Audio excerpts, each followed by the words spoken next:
YouTube? This is Rick Sparrow with eXp Realty, and I threw this video together to kind of discuss the pros and cons of a cash offer, in my opinion. And I'm not talking about a cash offer from somebody purchasing your home. I'm talking about a cash offer from a third party, such as Open Door, OfferPad, Zillow, Zudilio. There's just so many. I've partnered with an amazing company with Zudilio. They do a great job of giving our clients market value.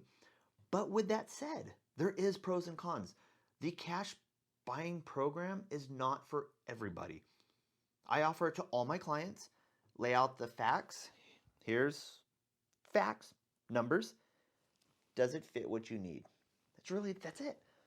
All our sellers have a fixed amount that they're looking for or that they need, whether it's time, it's dollars. They need something specific from that offer. If it doesn't meet the need, that offer's not for them.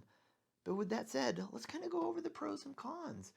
And again, this is my opinion. There's obviously going to be what I feel is a pro is a con to some people. What I feel is a con is a pro. It's just, again, it's my opinion of what I think are pros and cons. Pros, well, it's fast. You get the money. That's where if people are leaving the state and maybe they got transferred, maybe they're the family member, something came up and they had to move. Cash offer is a benefit because you get the money quick. If you're going into a new build or you want to purchase a new home, but you have debt that has to be paid off, well, the cash offer is really good because most of them will let you rent the house back for 6 months.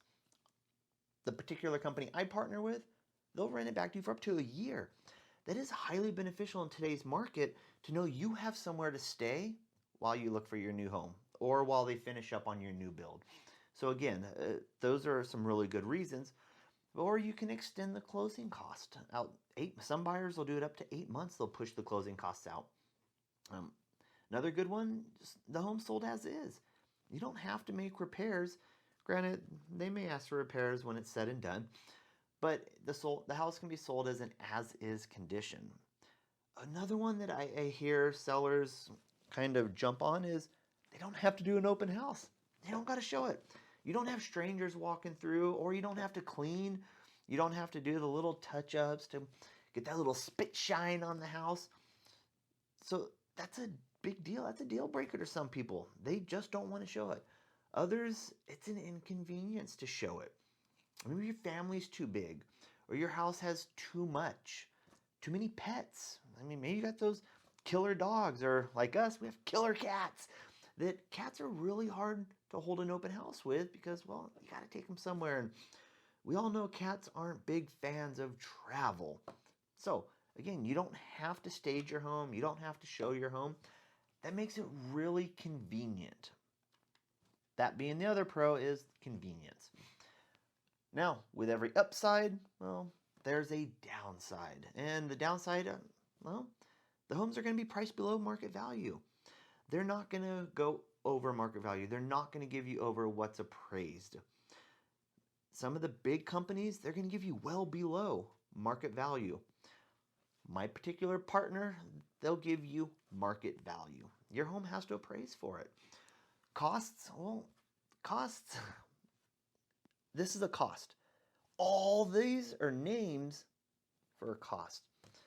Some of them are holding fees, convenient fees, service fees. I mean, the list can go on. At the end of the day, it's a cost. They equate to a higher percentage than a realtor would charge. I mean, it's pretty simple. They might be twice as much as the realtor charged. So you take below market value and higher fees, well, you're just chipping away at your profits. You're chipping away at the money that you need for that number that you set to make that cash offer beneficial. And additional costs may apply. You got hidden repair costs that aren't going to come in until the end instead of up front, hey, this is what you need to fix. It could be a hidden cost that sneaks up at the end. There is no personal touch on the process. There's no personal service. It's pretty much black and white. Here's your paper. Here's your numbers. Yes, no. No representation. No one's protecting what's in your best interest. At the end of the day, you're the one making the decision. The facts are laid out, they're on paper.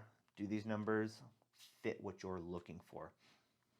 The costs of an instant cash offer, well, you have a holding cost, you have hidden cost for repairs, you have buyer commission, seller's commission, convenient fees, value differential. So those are all things that chip away at your profit.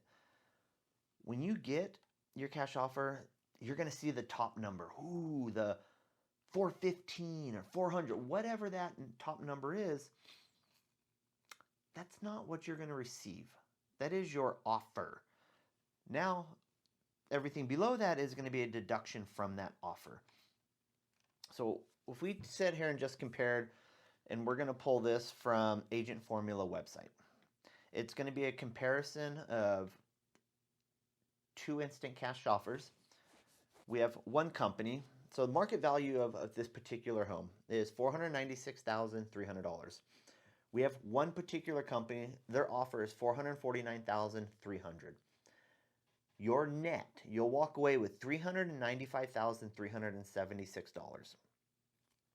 So you got to ask yourself, when you submitted for that cash offer, you had a set number that you're looking for. That's going to make it advantageous. You got to ask yourself, is that $395,376 enough to benefit what you're looking for? Is it going to allow you to buy the new home? Is it going to allow you to pay off debt? Is it going to allow you to move? If it does, great. Then that cash offer is good for you. But you're losing $53,376 in costs. You have a service charge in this particular one, service charge of 12%, 5% for holding cost, 3% for buyer agent commission, 2% for listing cost, 1% convenience charge, and 1% closing costs. Those all add up to $53,376. That is one company. So let's take another company that we'd got on this particular home. Offer, well, $453,000, which is still below an estimate that was given. So your net is going to be $402,485. That's $50,515 in costs. So again, $50,000 pulled away. You got to ask yourself, is the $402,000 going to allow you to do what you need to do? If it does, that cash offer is a strong offer. If it doesn't, it's not for you. And again, your net doesn't account paying off the home, doesn't account for paying off your home. If you own the home, great, that's all cash. Then it's probably not that big of a deal. If you still have a mortgage, well, you've now got to pull your mortgage from that amount that's given to you. So if we compare it to a realtor selling it on the open market, we're going to say that market value of that home is $496,300. Your net is going to be $461,280.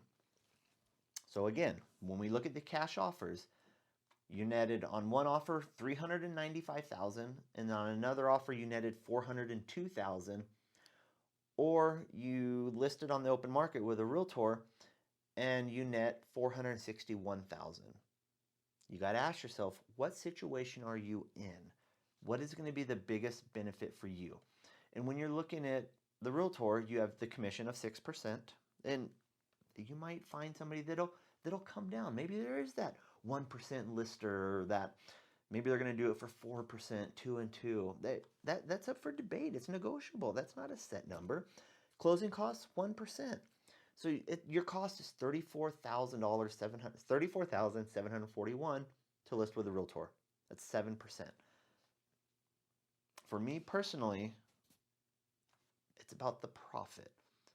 But every person's situation is different. That's why you can't say one way is the best, because it's not. Everybody's situation is going to be different. Everybody needs the money for a different reason. Listing it on the open market, especially in today's market. Oh, today's market, that's something else.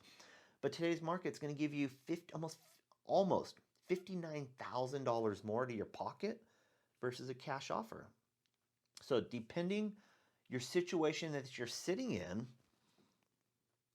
An open market sale with a realtor is going to give you more bang for your buck. But the cash offer gives you the convenience of having that cash now, renting back for up to a year, taking that cash and putting it down on a new home, a new build, a new resale, whatever it is. Not new resale, new to you from a resale. It gives you that money up front. That's not something you're going to get if we put your home on the market. So you got to step back and look. What is your situation that you're sitting in? What X amount of dollars do I need today to fulfill what I'm looking to do? If 400,000 is what we need today to buy a home, to move, pay off our debt, whatever it is, then a cash offer is the way to go. Because you don't have to do anything. You just get the offer, they appraise the home, woohoo, get an inspection, and some may even just waive the inspection. I doubt it, but some may. You move on. If you need 420, 430, that cash offer is not for you. You need more money. So you have to step back and you got to ask yourself, how much do I need from this transaction? You can answer that with a solid number. It is really easy to say, do I want a cash offer or do I want to list with a realtor? That's going to be your driving force of what direction you go.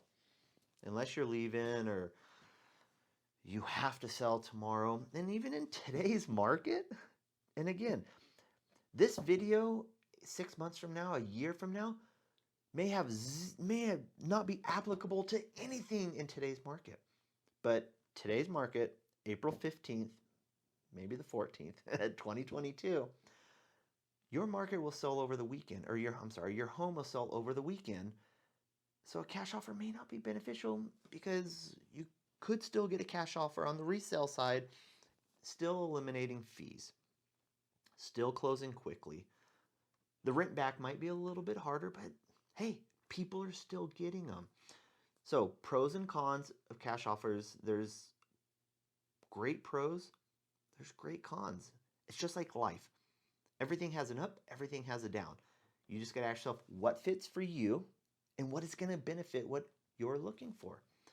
With that, if you have other questions or any questions when it comes to the cash offer side, the instant cash offer, don't hesitate to click one of the links below, contact me, or if you have any real estate questions in the Las Vegas market or just real estate in general, click one of those links below.